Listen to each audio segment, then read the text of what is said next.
Hey, it's Rob, and I'm doing a series of conversations on cultural and spiritual matters that really matter on behalf of the BraveHeart Men.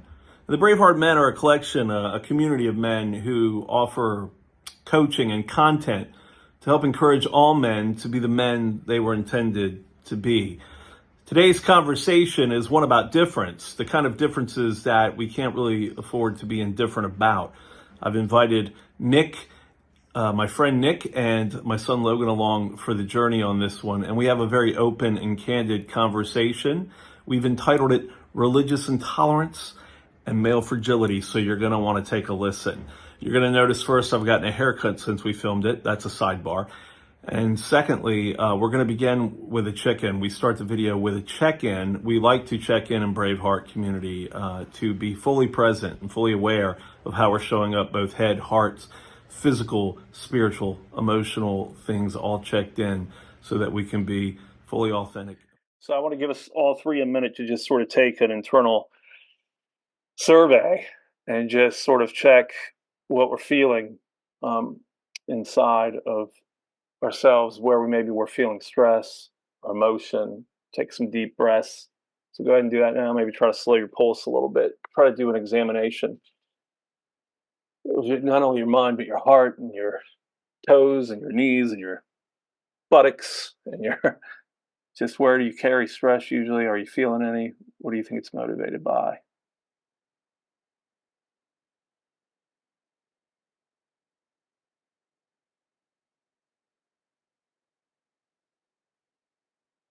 I want to confess that I do feel um,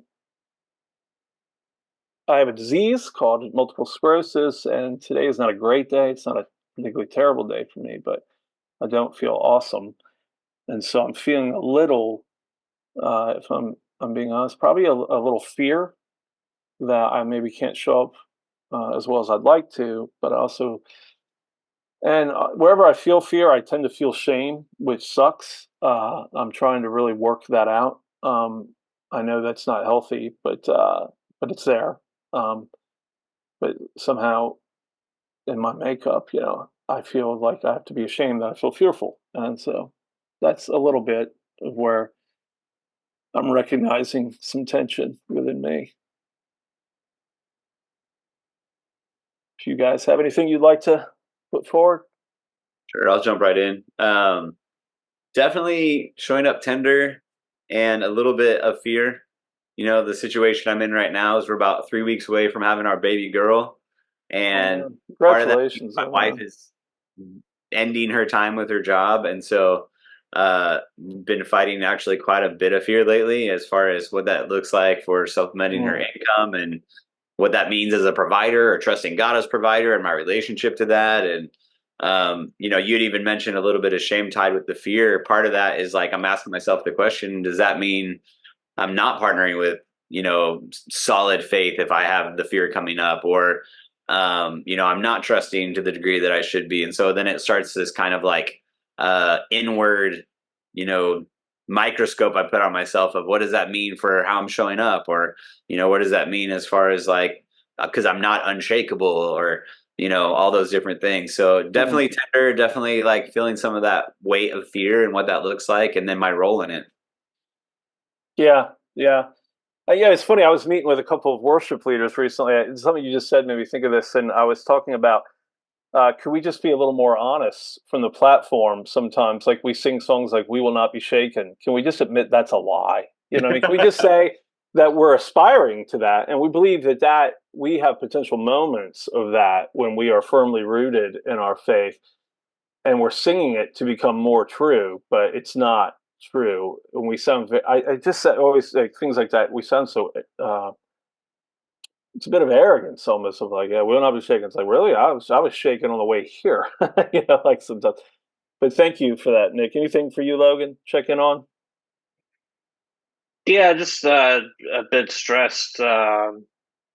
Coming down to the end of school, I've got a lot of work to get done before then, and then just figuring out, solidifying exactly what I'm going to be doing after that. Yeah. Well, I can't thank you guys both enough. Nick with child in deep stage utero, like close to birth, and a lot of the stressors that come with that, and some different things that you're experiencing. Logan, same with you coming down to the wire with your final semester, getting your degree. Both of you on the precipice of like something extraordinary, but yet that can bring stress. So thanks for your time, because you could easily be doing. Hopefully, this is a sidebar for you to not have to stress so much this afternoon about those things.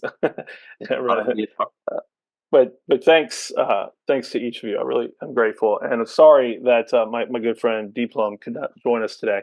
Um, so so listen, today we're talking about a provocateur, a Christian leader, evangelical leader who says very provocative statements, who has stepped on landmines many times that I think it doesn't always seem that he wasn't. It's not like he wasn't aware he was in a minefield. I think he just steps on them like, yeah, I don't mind that there's a landmine here, and I think shrapnel hits people as a result. And a recent one in the last couple of months, this particular Christian leader in a Q&A speaking about Martin Luther King Jr. sort of said, and there's video evidence of this, so it's been documented at least that he sort of said in a rather careless way, has been one of the ways I've heard it interpreted. I've also heard it interpreted as almost callous, a little bit like off-putting. He said of Martin Luther King that he was not a Christian at all. He described MLK as a non-believer who misrepresented everything about Christ and the gospel. Those are exact quotes. Not a Christian at all, a non-believer who misrepresented everything about Christ and the gospel. And so this obviously led to a bit of a firestorm, and I think rightfully. I think that those were controversial statements, and I'm going to confess right up front that I think they're worthy of critique. I'll step out into the field first. I think they're irresponsible. But I'm curious as we talk. I mean, what you guys think about those comments in particular, and then what do you think is what motivates a man to because to me this is a very intelligent man that we're speaking of, a very very highly intelligent man, a very gifted man who's done a lot of powerful and strong work. To make comments like these, yeah, what is it? What is it? What is the threat? What is the thing behind it? As far as you can tell, how you, and you can be honest about how you feel about it, your initial response to it, what you think through as you think through it. But give me some of your thoughts. Let's talk about this. I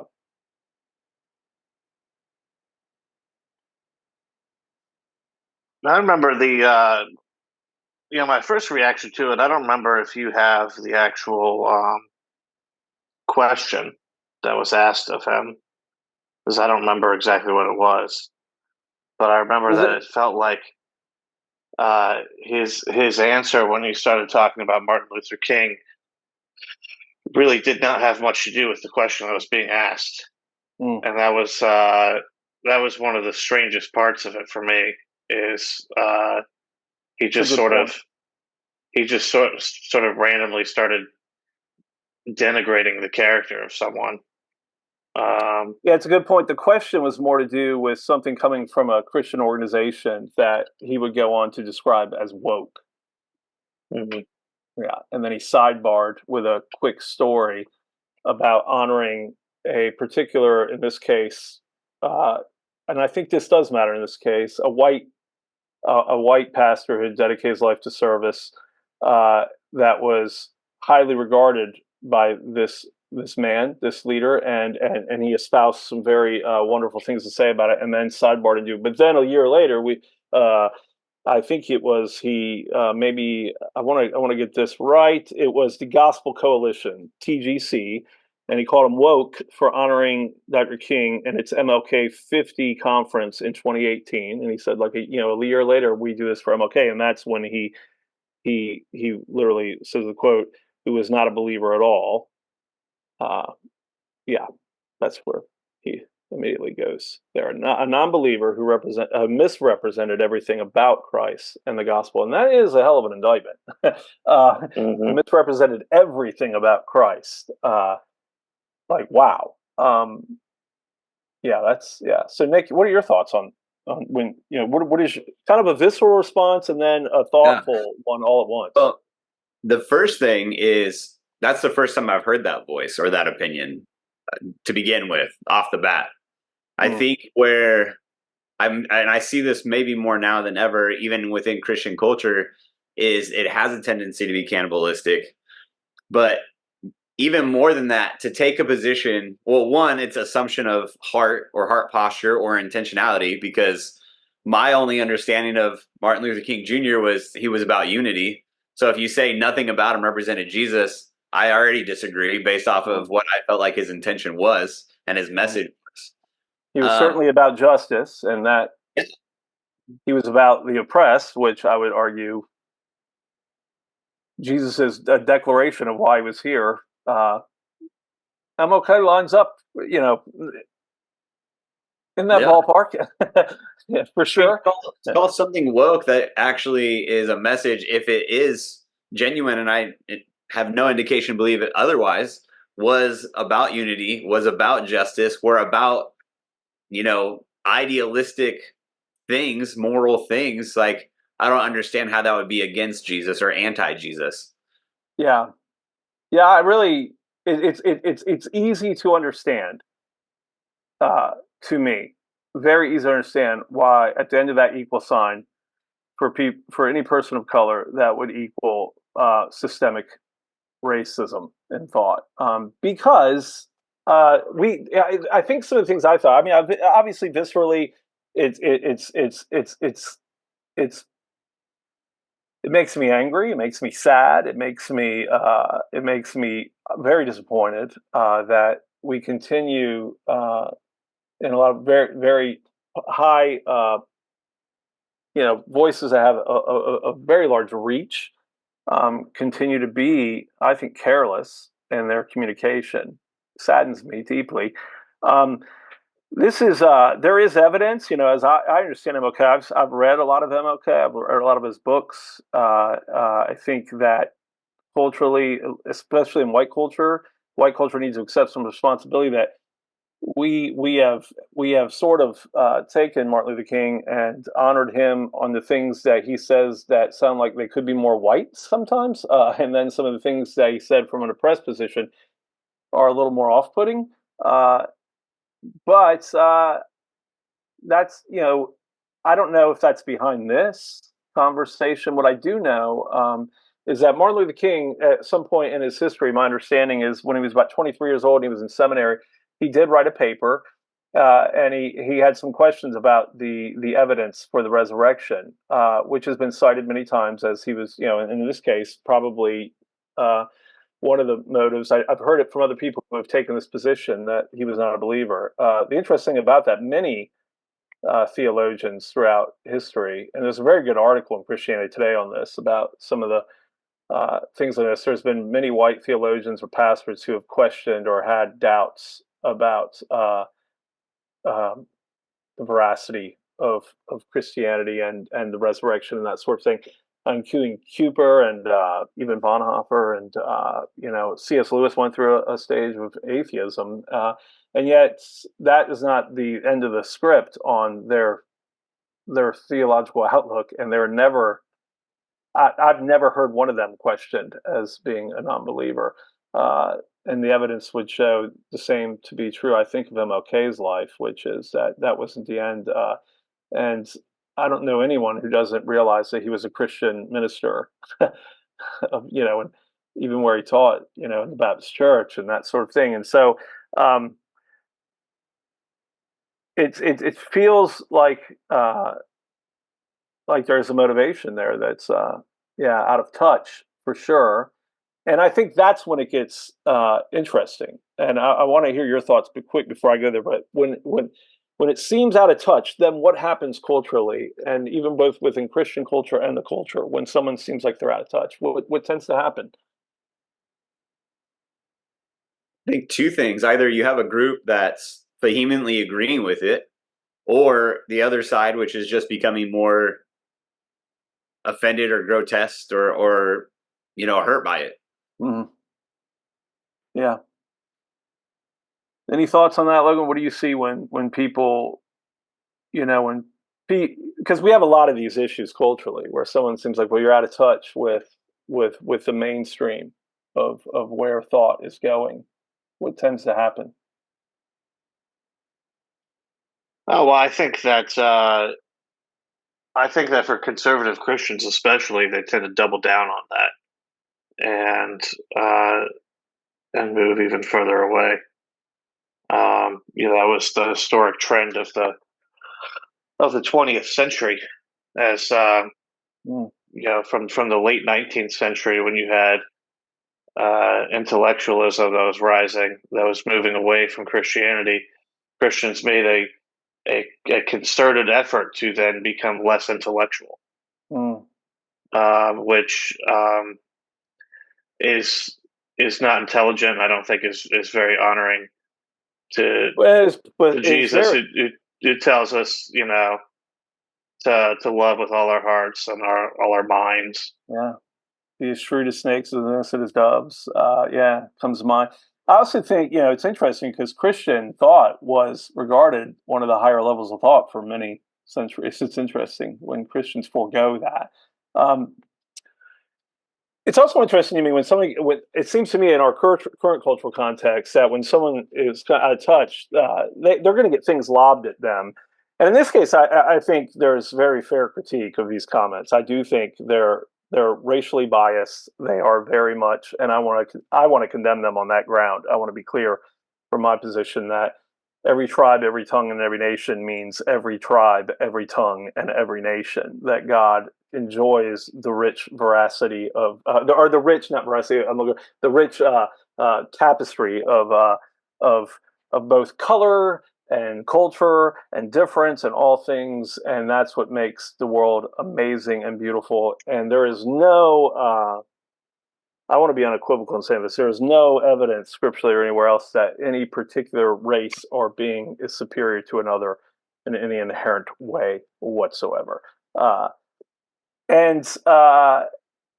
So I think when someone's out of touch, you get these lobs, you get, and so to Logan, kind of to your point too, and even Nick, you say you get these two camps that sort of embed. And again, if you think in that trench and these two camps on a hillside, lobbing arrows, fiery arrows, and or sometimes full on grenades or machine gun fire verbally, of I dismiss you as out of touch, and therefore I don't like what you say, so I cancel anything that you would say, and then you have an opposition to that, and you have this sort of like, and what we now have is like anti-woke culture, like, and so when he uses the word woke, that's a loaded term, I mean, that is a loaded term. Let's be honest, culturally, it's not unintentional on his part, I'm sure, to be dismissive.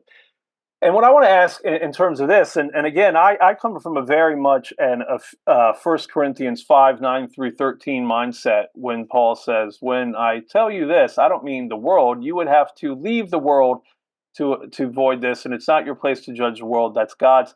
But inside the house, yes, we have to hold each other accountable. And so in that spirit, I am much more comfortable holding this Christian leader, this self-proclaimed Christian leader, and that is not doubting his salvation, by the way, or anything about his own personal relationship with Jesus. I'm much more comfortable critiquing him than I am the culture. It's not my job to. My job is to love the culture. That doesn't mean that love doesn't come with boundaries and stuff, but I'm certainly not going to heap judgment. When I hear a man like this use the term woke, I think it's a loaded term. I think it has a bit of a pin pull to it, a pin pull and lob I can then excuse everything you say as stupid and or like illegitimate in some way, and I find it a little interesting, if I'm being completely forthright, which is my goal in this, that we have Christians dismissing a culture that seems to be inclusive in a way that Jesus was once radically inclusive religiously. Do you know what I mean? Like, that was his thing. He was radically inclusive, not radically exclusive. And now we have Christians who are repelled by an inclusionary mindset and can't even enter the conversation. I'm not saying that everything that the culture would say is permissible or okay or whatever. I mean, actually, I think everything is permissible. Not everything is beneficial. So I'm not saying everything in the culture is beneficial. I'm saying that um, to dismiss it and not enter dialogue with it, and just to dismiss it in a condescending fashion, is heartbreaking to me. You guys have any thoughts with regards to that? Agree, Yeah, disagree? Any? I agree. I think it's hypocritical. I think what's easily missed is that the Christians that are exclusive miss that historically the church has been inclusive in its maturation of reaching culture where it is. I'll give you a perfect example.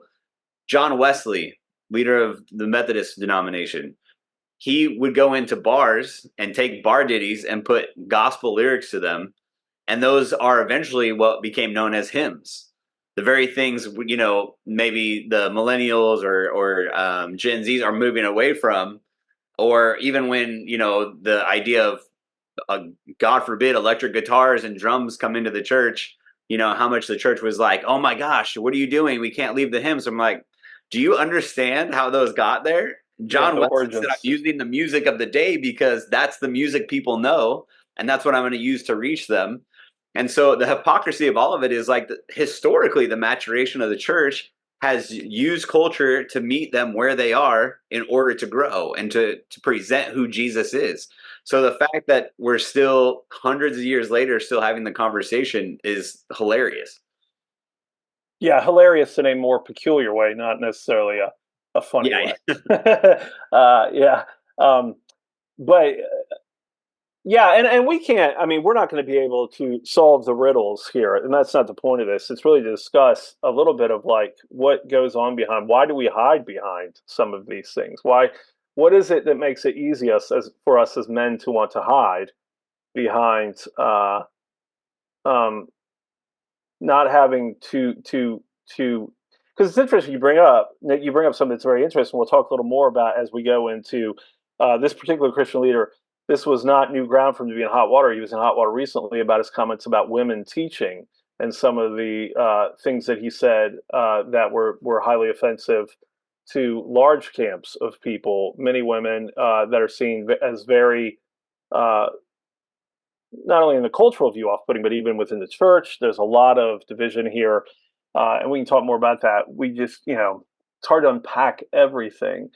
But I think you raise a good point, which is like, do we understand context? Do we understand historicity? Do we understand background when we quote passages? Because I think that's going to be a part of the next conversation. Is like, when you look at a particular passage, you look at it for what it is, we sometimes forget that it was written in a very specific context and a very specific culture. And if we don't understand some of those things, we often view it in light of what we see and what we think, and that is very much not what the author intended. Um, so this particular Christian leader also said of a woman, basically, just because someone's qualified to sell jewelry on QVC doesn't mean she's qualified to preach the gospel. That was another big hotbed one. And also said, men who support women create weak men. That is a direct quote. Men who support women create weak men. That's just a lot here. Um, but again, I come back to that thinking of like, what is that threat? What is so threatening that if women are supported, that suddenly men will just become weak? Like, what is that? Where is that? Where does that come from? Like, how did that get into the culture? Why is that? Why is that even being said?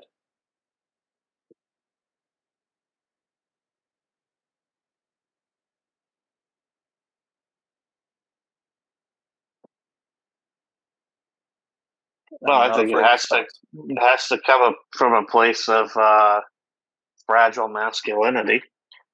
I think you could point to, there's another expression that behind every great man is a great woman.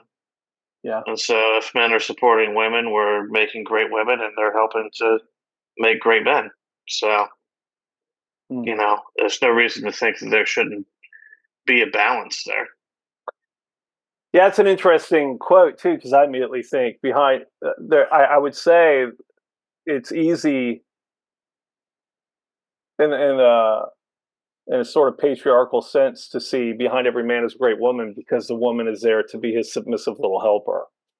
And that's how you support. Because, that's how we view supportive roles a lot, don't we? Like those are the female roles, the supportive roles, the secretarial roles, they're for support. Men sort of do the real work. Women are there to support it, is kind of a thinking. I was certainly, I'm 54 years old, gentlemen. I'm turning 55 in a couple of months. I was raised in a time where I looked very crooked at these type of thoughts of like, and I love that phrase, Logan, fragile masculinity, because there is a fragility to it. There is something that's, again, same kind of thing for me. When you hide behind something, when you hide behind this idea that men, and this was a very popular idea, it's still something we're very much struggling with culturally, and especially in the church. I would think in the church we are behind in this way, personally. When you struggle with this idea that men aren't allowed to feel things, or men don't naturally feel things, that to feel is feminine, to have emotions is feminine, to reason and to think logically is a masculine, a primary masculine gift. I think it becomes very convenient for men to then hide behind any bomb they want to throw and say, "Oh, I didn't mean it hurtful.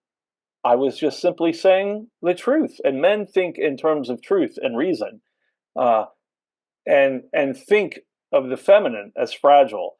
I'm going to be clear. I call bullshit on that line of thinking. I want to be that clear. Men are fully human, and in Jesus we see a fully human, uh, fully divine. I mean, this mystery, but we see very much thoughtful reason meeting up with compassion and empathy and care and concern and genuine love and tears and the whole gamut. This idea that men don't cry is so ludicrous. Men have been conditioned to not show emotion. I was certainly raised that it's not very masculine to show your emotion. I was certainly told, like many in my generation were, if you're going to cry, I'll give you something to cry about.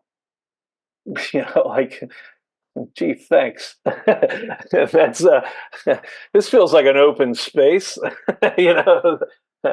But yeah, I think it's cheap. I think it's an easy way to hide and then lob any grenade or shoot any gun you want and say, "I was just, it's just telling the truth. It's just whatever." And it's condescending.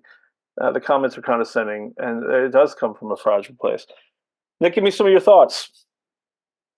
Well, to start back with the leader you were talking about, as far as men becoming weak by supporting women, I have a hard time believing someone gets to that place without, one, a level of insecurity and believe in a lie. Now, of course, that leader would probably look you dead in the face and believe 100% that that's not true, or would have some scripture taken out of context to defend that stance.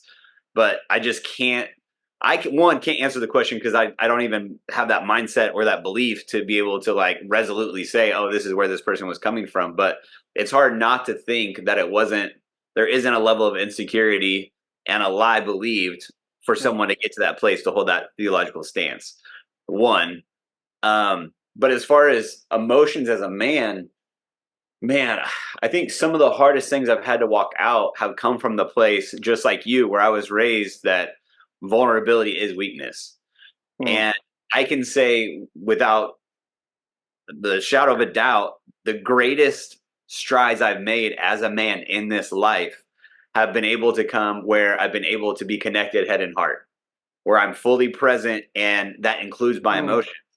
Yeah. Because if I'm not aware, I'll give you a perfect example. This is very vulnerable for me, but part of I was married and divorced. In that first marriage, I had what I would call an emotional affair. Nothing happened physically, but there were emotions involved.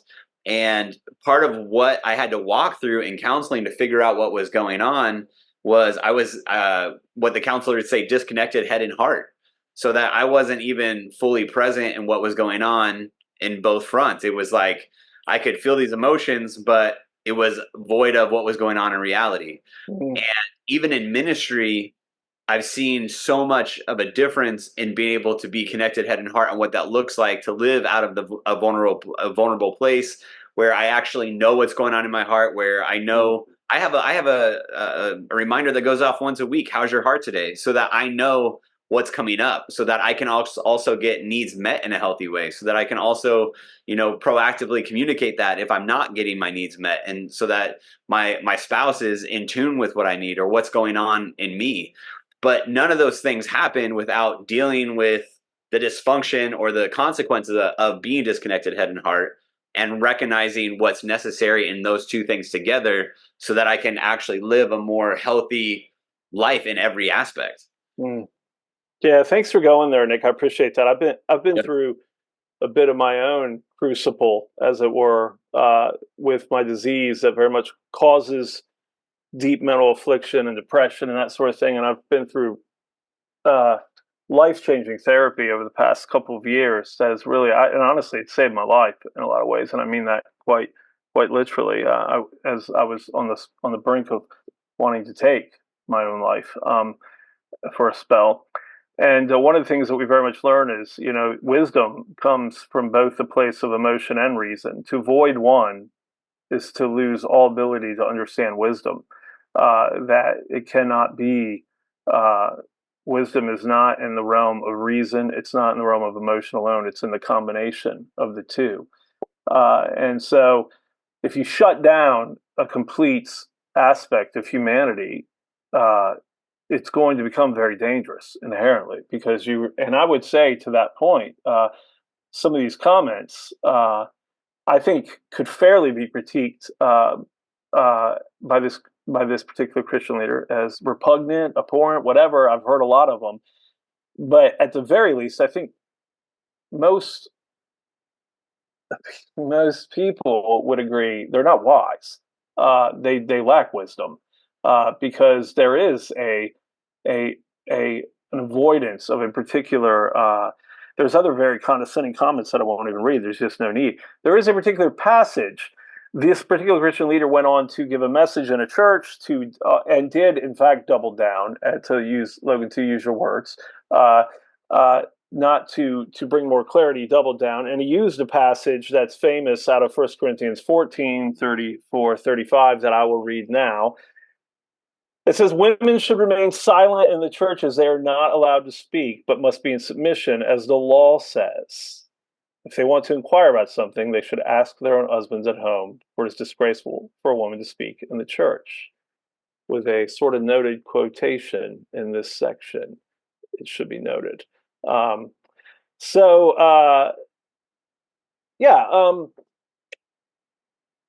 That's interesting. That's in the Bible. So let's have a quick conversation about that. Because if you read that on the surface, which I find this to be compelling, because this particular Christian leader, in reading this to his congregation in his sermon, literally said, women need to learn how to shut up. That is what he said. And I think he felt justified by using this passage. Surely this man, I believe, is reasoned enough to know that one passage out of context is very dangerous. I would also say that over 2,000 years, a lot of great thinkers have highly debated the origins of this passage. I have my own thinking on this passage in the background of it. There are largely two views. And again, we don't have time to unpack a lot of it, but there's a complementarian view and there's an egalitarian view. There's a complementarian view that there's a hierarchy and men are the head. Men are the head of the church and of the home, and women are to come under submission of the head. Women are the leaders of children and that sort of thing. And the home in terms of its care, but men are the actual figurehead and hierarchical leader. There are varying degrees of that in complementarianism, I will tell you, that have a much greater degree of respect for women. For some, it's more highly oppressive for women, and others, there's a lot more freedom for women in that. And even to the point where it starts parsing language in a weird way for me. Then there's the egalitarian view, which is there is no male female. We are all one in Christ. We're all given equal gifts. We're all for different settings. We're not the same, but we are equal and equipped to lead at the highest levels in our own ways and that sort of thing. I will tell you right up front, my presupposition, I come from an egalitarian position. I was raised in a complementarian view, but I do not agree with it. And I find this passage particularly fascinating because I think it's an excellent example of bad background, a cultural examination of background. When you read it to surface, sure, it might appear to say one thing. When you understand the background, it really opens up a lot of what is actually going on there. But before I go further with that, I want to give you guys space here as I've introduced complementarianism and egalitarianism. And we can talk about narcissism and all other isms if we want. Because I believe that's a bit a part of it too. Any thoughts or any? I'll jump in. I actually grew up more in the egalitarian, which I'm grateful for. One of the denominations I mentioned growing up in, and especially during the really formative maturation years of my Christian faith, was in the Methodist Church. Part of the Methodist Church is they believe that women can be senior pastors, women can be senior leaders. And so I'm grateful that I grew up in a church culture that was not looked at, differently or negatively. But there was a book I came across that really solidified my stance on the egalitarian side of things, called Why Not Women by Lauren Cunningham. He was the founder of Youth with a Mission. And I really recommend that book for anyone, struggling with this particular topic. But there was one little passage in here I just wanted to read. It says, behind every question of faith or practice is a presupposition, a premise. If you start with an incorrect premise, you may end up with a logically sound argument, but you will have a conclusion that simply isn't true. Yeah. And so to your point, if it's taken out of context, then of course, it doesn't matter what the stance is. Even if you think you're biblically sound, you're still not going to end up in the right place. And we always have to be willing to chat. That's why I talk about our presuppositions, because we have our own presuppositions, the three of us, based on culture, context, where we've lived, our experiences, different things. Every person brings presupposition to the text. What we have to be willing to do is the hard work of really examining it and being open, holding with open hands. God, I want to know what you said, but it's not what and it's difficult. It's difficult. And I will say a lot of very smart people have differing views here. So I can't sit and proclaim, as this Christian leader did, who said, women are not to be able to preach in church, period, exclamation, well, end of story, end of discussion, which I don't think is a very healthy way to live, period. Just to say, I declared, and it's end of the discussion. Because it really lacks, for me, a lot of openness to I'm not the only person who can think. I'm not the only person that can reason. I'm not the only person who feels. I'm not the only person who experiences life. I'm not the only, other people have given this great and rich thought as well. Logan, I want to hear from you on some of this too. Oh, sorry. No, just real quick. I think that's part of the crux, is because it takes a level of humility and it takes a level of surrender to have that conversation without automatically showing up with walls or guns locked and loaded, of having to double down on your stance, because that's the place you have to stand on. Which I hope, and admittedly, sometimes it gets harder and harder to believe it, but I hope that humility is still a Christian virtue. I hope that it's still, I hope that we are carrying that well. I don't know that we are. It's one of the reasons I look a little crooked at a lot of the church, is because I see more of an arrogance and a position of decisive judgment from an arrogant and haughty position that lacks the humility to engage, and that really concerns me. Again, it's one of the reasons why, again, I can no longer assume when I go into church, like what is it they think or what is it they believe, and I think, well, we can go on about that, but Logan, I do want to hear from you, buddy. Yeah, I think that there's a complex issue in terms of interpreting scripture. There's a lot of different passages that seem contradictory. There's a lot of different passages it seems like you could take out of context. I think that it's odd that people who are complimented. No, it's inerrant. No, I'm just kidding. I think it's odd that I'm not questioning the inerrancy of scripture, by the way. I'm saying that that's another cheap thing just to say, nope, it's inerrant. It's like, it's just, yeah. So go ahead, Luke. I think it's odd that people who do hold to complementarianism hold to it equivalently with marriage and church structure, because it's really only used by Paul to describe the marriage relationship as a reflection of the church structure, in which Jesus is the head and the church is the bride, and that makes all of us the female in that metaphor. And so then to parse it out by gender seems strange. And even in looking at how people look at complementarianism in marriage, I don't think that's an incorrect biblical view, but I do think that people often live it out incorrectly, and that both the husband and the wife are supposed to submit to each other. But if the husband is supposed to be submitting the way that Jesus submits, laying down his life for us, then that's the greater submission. So I don't see how you can read that and then think that makes the woman the inferior one.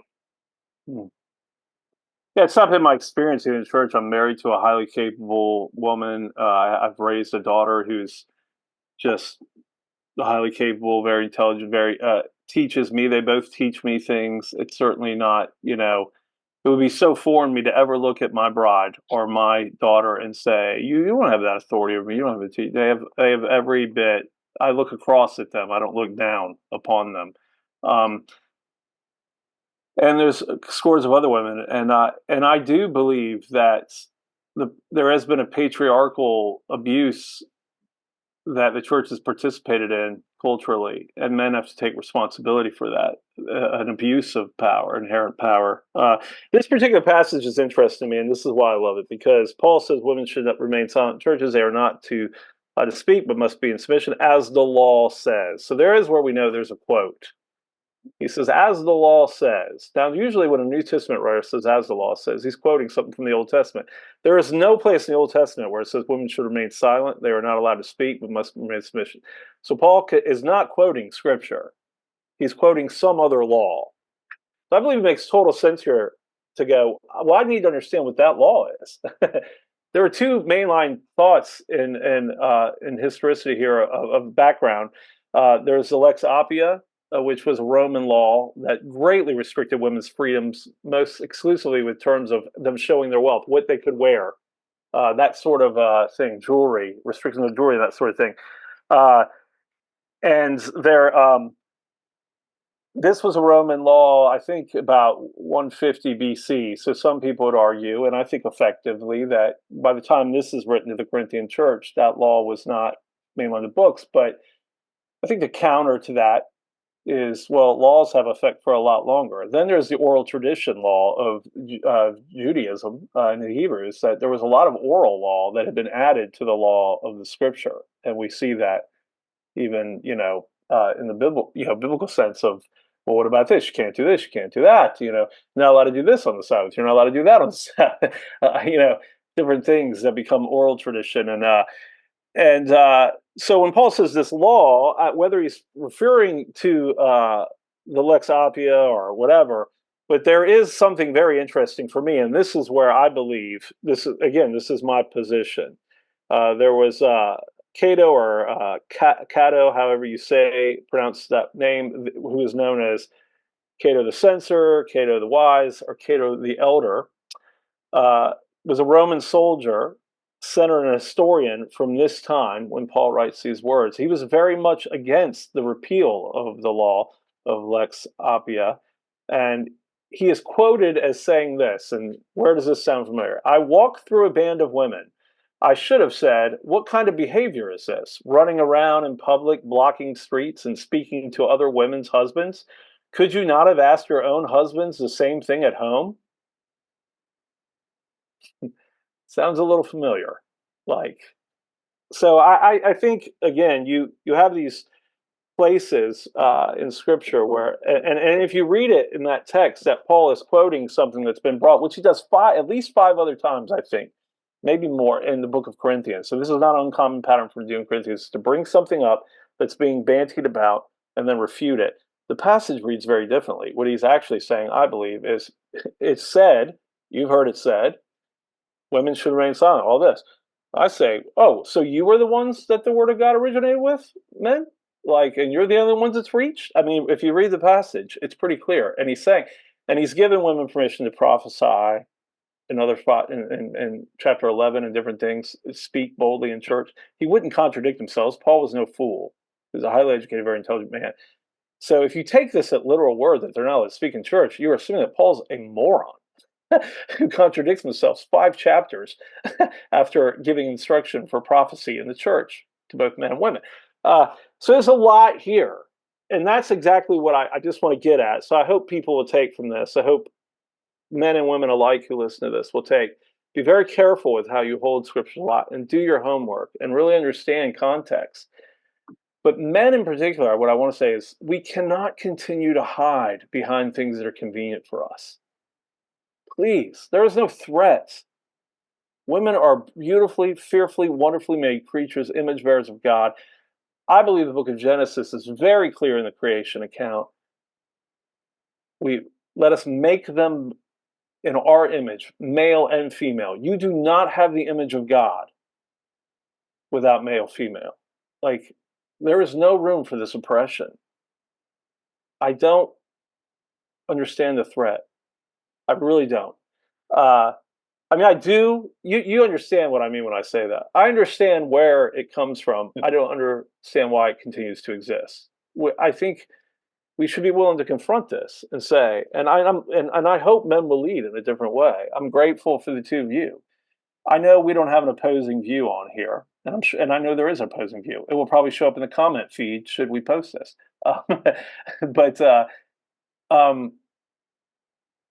yeah, I want to be clear on that, and it's heartbreaking. We've come, a long way. These ideas that have, I think we've forgotten how scandalous Jesus was. We read him now with a bit of a yawn sometimes, of like, oh yeah, of course he said love your enemies. Well, that's nice. Love your neighbor as yourself, Of course. But I mean, he's shocking. His equality to save a Roman centurion. I have not seen this level of faith in all of Israel. That's such a shocking statement in his context. To meet with the woman at the well, the Samaritan woman at the well, which is loaded with racial, misogynistic, all kinds of implications in his days. The racial tension between the Jews and the Samaritans. She was a woman, Even the disciples looking at her like, what is he doing? Because it's just scandalous. Where is our spirit for leading the culture to greater levels of that? I just, what are we afraid of? Are we afraid that the kingdom will somehow be diminished, will go away? What are we afraid of, guys? What do you think we're afraid of as men? I think the only place that stance can come from is fear that culture will affect them versus us affecting culture. Mm. So it's the bubble, isn't it? I love that. Yeah, totally. It's to bubble up, it's to bubble up and hide, and not, the world is dangerous and the world is to be feared, and we live in the world, man. We're beautiful. This is a beautiful place that's very broken all at once, where we experience heaven and hell all in our lives on sometimes a daily basis, sometimes months on end of one or the other. I mean, you might have rich seasons of the things are beautiful and it feels well, but then you have other seasons that just are hell on earth that are excruciating. It's all beautiful, and the truth is, if we didn't have both, I don't know that we'd know the other one. You know what I mean? So uh, I just I want you guys to kind of summarize a little bit of for what you're thinking and what this conversation even does for you. Does it motivate you? Does it uh, does it demotivate? Does it like bum you out, or does it give you hope? Does it give you where do we need to do work? Where do we need to have as men? How do we need to lead in our culture and in our spaces, both spiritually and the culture at large? It's interesting that you phrase that as men, because I think at least the vulnerable emotional piece, when we can step into the fullness of that, I promise you, wives will get behind that. One, because a man that can be vulnerable and lead emotionally is someone that can also proactively be honest, that can have healthy conversations. It's an easier way to walk out conflict. So it's not only affecting the family piece, but as far as men showing up in the world, I think it's the connection between where John 16 says God so loved the world, but in another scripture it says, be in the world, not of the world. So, okay, so God loved the world, but then, so what does that mean to be in it? Because it's like if I decide to go be in a cabin, build a cabin in the woods and grow my own food and be completely sequestered from the world, how does that help me or the world? And Mm. so I think that middle ground is the answer that there's no set answer for, right? That's part of the process, but that's part of the journey of figuring that out. But I do know that it's not, the answer isn't sequestering myself from anyone else and vice versa, because not only selfishly do I not get to grow, but secondly, my heart and my dream is to have an impact on the people that I love and the people that I'm surrounded by. So if I'm choosing to remove myself from that equation entirely, then I have no place in it to begin with. Mm. Yeah. How about you, Logue?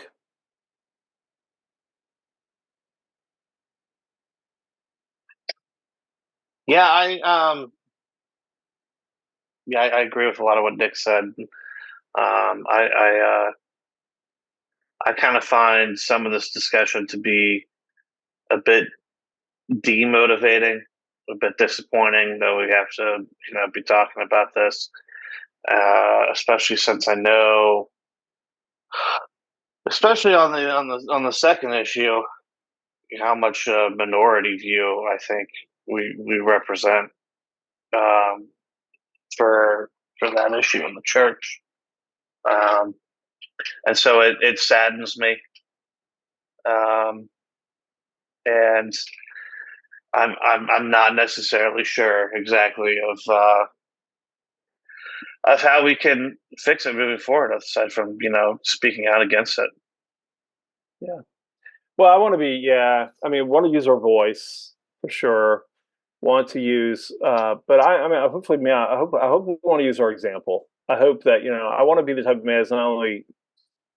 I mean, I am an insecure person, period, and I'm a man, so I'm an insecure man, and I find myself falling victim to, you're challenging me, kind of thing. It's easy to bow up as a man, to power up. Um, is an expression I hear a lot, and but it's not it's not great. I've never said anything reasonable or loving or generous in a state of heightened, like, how dare you talk to me like that? How dare like, with my sort of ever, like, and I want to not only be more secure as a man, I want to be the type of man who can get behind the efforts of my wife. You know what I mean? Support my wife. Not only is she not only is she do I believe and want to live and engage in a way that my wife was put here as my support.